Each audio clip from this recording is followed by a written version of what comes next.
Toda pessoa sente que é o corpo. Alguém pode explicar como este sentimento apareceu e persistiu? Ninguém pode se oferecer para responder esta pergunta, pois apenas dizer, como alguns o fazem, que é a vontade de Deus, não é sequer uma resposta. A simples declaração "eu não sei" tem o mesmo significado da declaração "é a vontade de Deus". Ninguém ficaria mais sábio ouvindo a segunda declaração ou a primeira. O que permanece é o Atma no indivíduo, que é eterno, imortal, pleno. A morte não existe. O que parece ser a morte é o deslocamento de seu centro. Nossas condições e circunstâncias atuais são decididas pelos atos feitos em vidas passadas. De maneira similar, as condições nas quais passaremos o futuro são determinadas pelo que estamos fazendo agora. Entre uma vida e outra, entre esta e a próxima morte, o indivíduo progride ou regride, expande ou se contrai.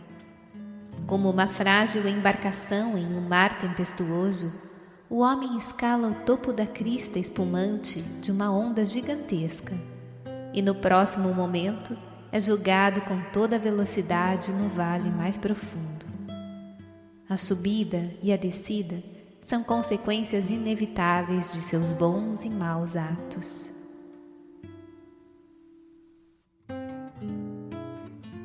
Algumas dúvidas podem surgir nas mentes das pessoas. Como se evidencia tanta parcialidade na criação? Alguns nascem saudáveis e outros doentes. Alguns levam vidas prósperas sem preocupações, enquanto outros labutam ao longo de toda a sua vida em abjeta pobreza. Certamente, pode-se argumentar que há sinais suficientes de parcialidade que a criação ou o Criador revelam.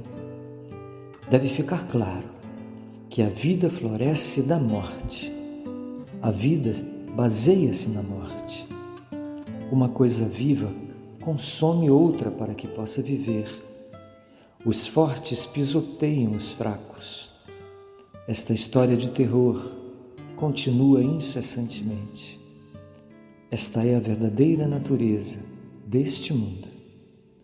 Vendo isto, as pessoas concluem que se o mundo foi criado por Deus, então Deus deve ser a própria crueldade em pessoa. Tal inferência parece justificada do ponto de vista do homem comum, mas o Bharatiya Paramartha-Vahini, o puro fluxo da cultura espiritual indiana, declara que isto não é verdadeiro. Deus não é causa de desgraça ou alegria, de boa ou má sorte. Então, o que acarreta o mal e o bem? Nós mesmos, é a resposta. A chuva cai igualmente na terra plantada como na não plantada. Só a terra plantada recebe benefícios dela. As nuvens não devem ser culpadas. A falha está no ignorante relaxado que deixa sua terra sem cultivo. A graça de Deus está sempre presente. Ela não possui mais ou menos, ou altos e baixos. Nós a usamos mais ou menos, ou a deixamos ir, ou a utilizamos para o nosso bem. Pode surgir a questão: por que alguns nascem afortunados e outros na miséria? Eles ainda não fizeram nem o bem nem o mal para serem tratados tão desigualmente. Verdade, eles não fizeram nada nesta vida, pois acabaram de nascer, mas fizeram o bem ou o mal em vidas passadas, e as consequências do que foi feito na vida passada serão vividas nesta vida.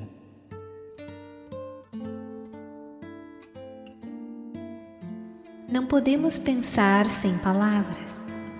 As palavras são a matéria-prima essencial para o pensamento. Quando o indivíduo abandona o corpo, as palavras entram na mente. A mente entra no prana, ou a força vital, e o prana funde-se no Atma. O Atma, o eu divino, quando se libera, lança-se ao Surya Loka, a região do princípio solar. De lá, alcança a região de Brahman, Deus, chamado Brahma Loka. Chegando a esta região, o eu divino não sente mais qualquer ligação com o mundo criado. Viverá, existirá ali até o fim dos tempos. Viverá em um ilimitável deleite e possuirá todos os poderes, exceto um, o poder da criação. A autoridade para governar todo o cosmos é exclusiva de Deus. Deus é livre de todas as variedades de desejos. O dever do homem realizado é ofertar-lhe amor e adorá-lo através do amor. Isto eleva o homem à mais alta posição entre os seres. Mas aqueles ainda inconscientes desta posição ou ainda incapazes de cumprir suas responsabilidades pertencem a outras categorias. Tais homens também ofertam, adoram e engajam-se em atividades benéficas, mas almejam os frutos que esperam ganhar. Executam as ações motivados pelo desejo de se beneficiar dos seus resultados. Eles dizem: ajudamos os desamparados. Nosso caminho certamente será mais suave e seguro.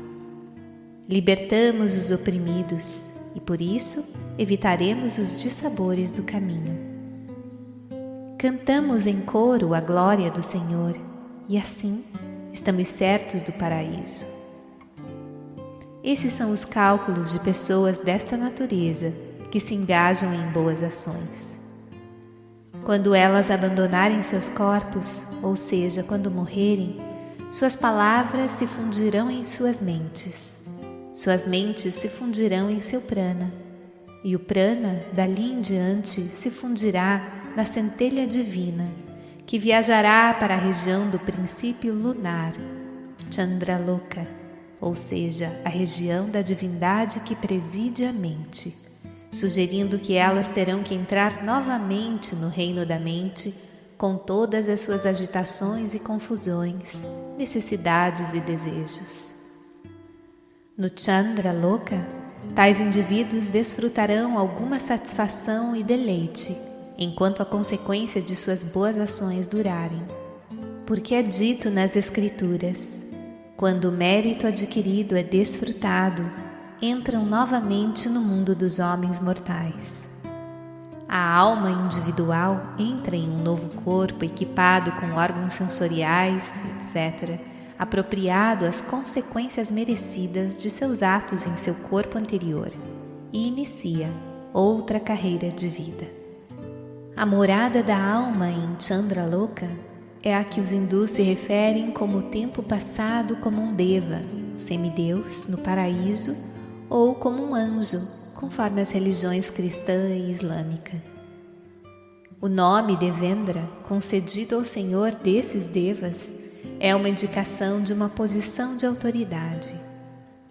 Milhares de almas têm ascendido a esta posição.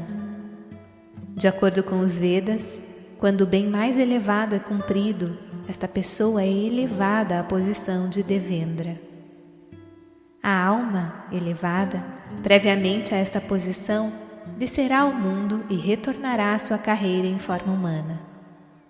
Assim como no mundo os monarcas mudam, nos céus também os governantes não podem escapar de ascensão e queda.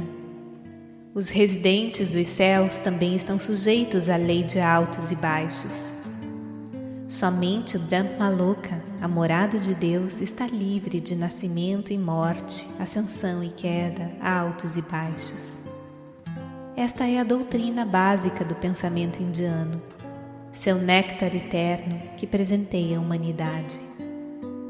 Quando a alma individual torna-se um deva em Chandraloka, não pode mais manifestar qualquer karma, qualquer ação. Somente o homem pode expressar-se através do karma da ação que o prende por suas consequências. Karma significa a atividade empreendida com desejo, com um olho no resultado.